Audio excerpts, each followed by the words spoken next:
Hello, coaches. Welcome back to the Coach C Basketball Analytics Podcast. Today, I want to talk about a concept most coaches understand, but this understanding is often not translated into how their teams play once the game starts. When I analyze games, I often observe both teams using the same strategies with very little variation, running similar predictable offensive sets and very standard defensive rotations. That approach always favors the team with superior talent. Possessions matter, pace matters, rhythm matters, defensive pressure matters, but if both teams approach the game the same way, the better team will often prevail. Predictability only favors teams with superior talent. In most of the matches I analyze, I see the same lack of data-driven tactical discipline and the same absence of details that would show me a team is playing with statistical purpose on both ends of the floor. I don't see point guards being influenced to the side that does not favor the offense. I don't see pass denial on the opponent's best scorer, and I don't see a proactive defensive system that forces the offense to play outside its comfort zone. Offensively, I don't see strategies designed to make the opponent's best player defend and pick up early fouls. What I see are two teams playing at the same pace and finishing with similar box score stats, and when both teams play the same way, the team with better players will win. In my observations as a coach and analyst, the details that truly level the playing field are rarely observable during the game. I don't see teams imposing a game rhythm or using defensive and offensive strategies that could level the playing field. These details are what give a team with inferior talent a real chance to compete, and they are simply not being applied consistently. For me, a data-driven game plan starts with a clear set of objectives. You want to minimize the opponent's possession time, lower their point production per possession, and keep them from controlling the rhythm of the game. The rest of the details behind these objectives are what shape the style of play, and I will break those down throughout this podcast. The problem is that when you watch most games, especially at the college level, you don't see these objectives guiding the style of play. Teams with inferior talent still allow stronger teams to control pace, keep their scorers comfortable, and let the point guard run the offense without any real disruption. They play reactively instead of imposing anything that could level the playing field.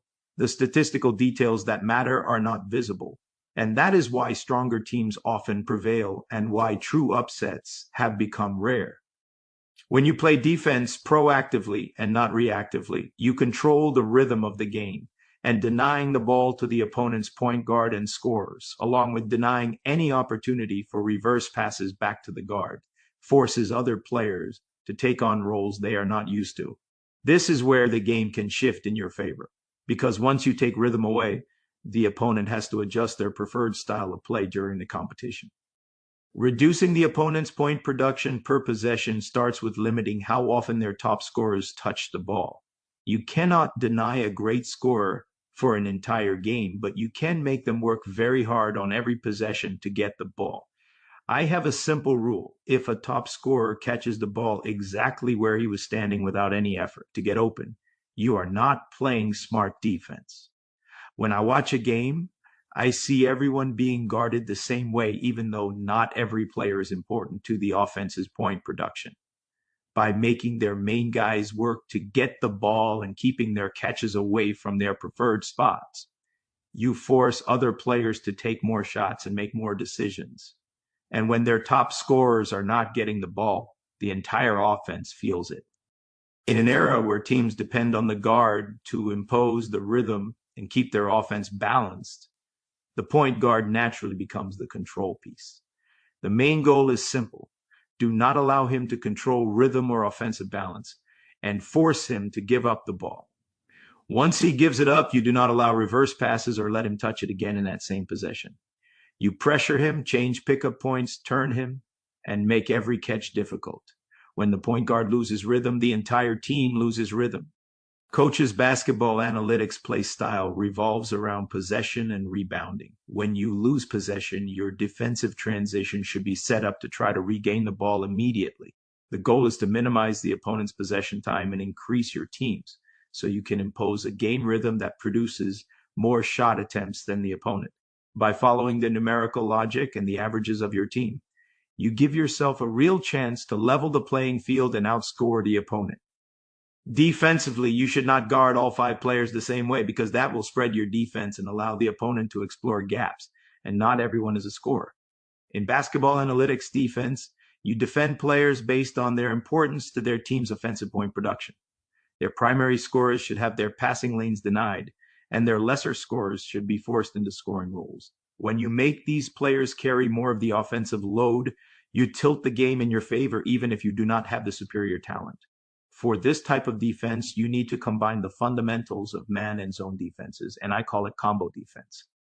Defensively, you should not guard all five players the same way because that will spread your defense and allow the opponent to explore gaps, and not everyone is a scorer. In basketball analytics defense, you defend players based on their importance to their team's offensive point production. Their primary scorers should have their passing lanes denied, and their lesser scorers should be forced into scoring roles. When you make these players carry more of the offensive load, you tilt the game in your favor even if you do not have the superior talent. For this type of defense, you need to combine the fundamentals of man and zone defenses, and I call it combo defense. When these details are applied, you force the opponent to play outside their comfort zone and to adjust their game during the competition. The stronger team is no longer playing the game completely on their terms, and now the game becomes winnable because the control of the game and the math have changed. I see basketball analytics strategies as a true game changer. However, most teams are still not applying them with the detail and the statistical purpose behind every possession needed to win against any level opponent. And that is why you see the same pattern every season. The opportunity is there, and the opportunity is now for coaches who want to compete to win. A loss is a loss, and I see it as a missed opportunity. So why not try your level best to compete to win by using a real data-driven game plan that can increase your team's chances of winning games and championships? The time is now to bring fresh excitement to your coaching team and program. Well, this wraps up today's episode. Thanks for tuning in, and I look forward to having you at our next episode of the Coach C Basketball Analytics Podcast.